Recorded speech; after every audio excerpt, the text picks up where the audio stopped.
There is a quiet moment many people don't talk about. It often comes early in the morning or late at night when the house is still. You look around at the life you've built. The bills are paid. The roof is steady. There is food in the kitchen. On paper, things are fine. And yet, something inside you doesn't fully relax. Not worry exactly, just a soft unease you can't quite name. You might sit there and wonder why peace hasn't arrived the way you thought it would. You did what you were supposed to do. You worked, you saved, you planned, you were careful, you were responsible. Somewhere along the way, you told yourself that once there was enough money, the rest would settle down on its own, that your shoulders would drop, that your mind would slow, that you would finally exhale. But sometimes that exhale never fully comes. You may notice it when you hesitate before buying something small even though you can afford it, or when you check your account more often than you need to, or when a news story catches your attention and leaves a faint tension in your chest. Even if it doesn't change anything about your own situation, you tell yourself you're fine, and you are, but fine doesn't feel the same as secure, and secure doesn't feel the same as calm. There is often a quiet confusion that comes with this. You might think, I should feel grateful, I should feel lucky. Others have less. Others struggle more. And that thought can make the feeling even harder to talk about, because it feels almost ungrateful to admit that something still feels unsettled. So instead, many people keep it to themselves. They smile. They reassure their family. They say they're doing okay. They change the subject when money comes up. They don't want to sound anxious.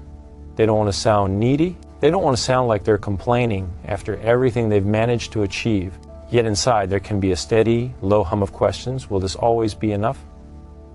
What if something changes? What if life asks for more than I planned for? What if I live longer than I expected? What if I need help someday? What if I become a burden? What if I lose my independence? These questions don't usually shout. They whisper. They show up in small ways. In restlessness. In hesitation, in a sense of holding back even when there's no clear reason to do so. You might remember a time earlier in life when money felt simpler. Not because there was more of it, but because time felt open. There was always another year ahead, another chance to adjust, another way to recover if something went wrong. Now time feels different, not frightening, just more real, more precious, less abstract. And with that change, money stops being just money. It starts to represent safety, control, dignity, the ability to choose, the ability to say no, the ability to stay in your own home, the ability to rely on yourself. So even when the numbers say you're okay, the feeling may not agree. There is also the weight of responsibility that never quite goes away. For some, it's concern about a spouse. For others, it's children or grandchildren. Sometimes it's simply the wish not to need help, not to ask, not to depend. You may find yourself thinking less about what you want and more about what could go wrong, even if nothing is wrong right now. And then there is the silence around these thoughts. Friends may not talk about them. Family may not understand them. Conversations stay practical or light. No one really says, I have enough, but I still don't feel settled. No one really admits that financial comfort does not automatically create emotional comfort. So you may quietly wonder if something is wrong with you, if you're overthinking, if you should just be satisfied and move on. But this feeling is not a failure. It's not weakness. And it's not a sign that you didn't plan well enough. It's a sign that money has limits. Not limits in what it can buy, but limits in what it can reassure. Because money is very good at handling known things, monthly expenses, regular needs, predictable patterns, but it struggles with the unknown, with the open-ended nature of aging, with the emotional weight of change, with the deep human desire for certainty in a world that never offers it fully. At some point, many people realize that the discomfort they feel isn't really about the amount of money they have. It's about what money cannot promise. It cannot promise that your health will always cooperate. It cannot promise that relationships will remain the same. It cannot promise that the world will stay familiar. It cannot promise that you will always feel useful, needed, or understood. And when those realizations surface, even quietly, the mind looks for something solid to hold on to. It often grabs money because money feels measurable. It feels concrete. It feels like something you can check and recheck. But emotional safety doesn't work that way. This is usually the point where something begins to shift. Not suddenly, not dramatically, just gently. You may start to notice that your unease doesn't increase or decrease with small financial changes. You may notice that even after reassuring yourself with numbers, the feeling returns, not stronger, just persistent, like it's asking to be understood rather than silenced. This is where clarity slowly begins to replace confusion. The question becomes less about whether you have enough money and more about what kind of safety you are actually seeking. Often, it turns out to be the safety of knowing you'll be okay even if life changes. The safety of trusting your own ability to adapt. The safety of knowing you are more than your bank balance. The safety of feeling grounded in who you are now, not just who you were when you were working and producing and accumulating. There is a quiet grief that sometimes comes with this realization. Grief for the idea that one day everything would feel settled forever. Grief for the belief that there was a finish line after which worry would disappear. Letting go of that belief can feel unsettling at first, but it can also be freeing. Because when you stop expecting money to provide emotional peace, you make room for other forms of reassurance, slower forms, softer forms, more human ones. You may begin to notice moments when you do feel calm, perhaps when you're sitting in a familiar chair, or walking a route you've walked many times before, or talking with someone who doesn't need you to explain yourself, or simply being alone without feeling lonely. These moments often have nothing to do with finances.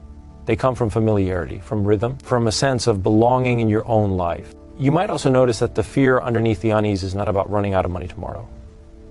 It's about losing control, losing choice, losing dignity. And those things are not protected by money alone.